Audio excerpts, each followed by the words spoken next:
here we're being given something that is a parabola, because if we FOIL out and distribute the -3, it would be in an ax squared plus bx plus c format, and so it's a parabola. We know it's downward opening because the very first term would be negative.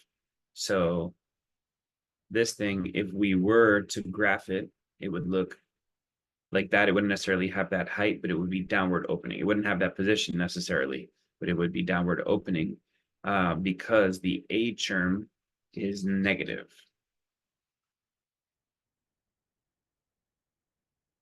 And we can tell that without necessarily FOILing it out.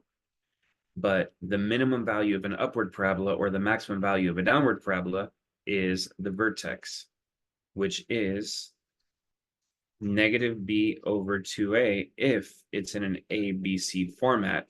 And we can get this into an ABC format, but we don't necessarily need to go to that work, because the vertex is also, the x value of the vertex is also the average of the zeros if it's in a factored format.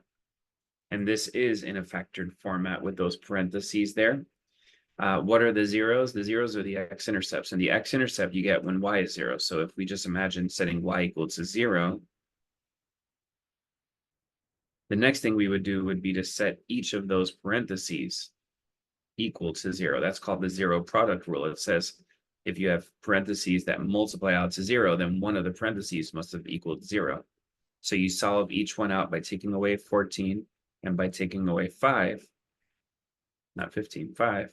And what we've found is that this is a downward opening parabola that hits the x-axis at -5 and -14. So generally speaking, it looks something like that.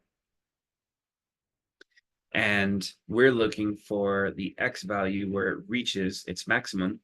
And like we said, you can find that by getting the average of the two zeros. So our zeros, our x-intercepts, are -14 and -5. So averaging them, you get -14 minus 5 all over 2, which is -19 over 2, which is -9.5, and that's our answer.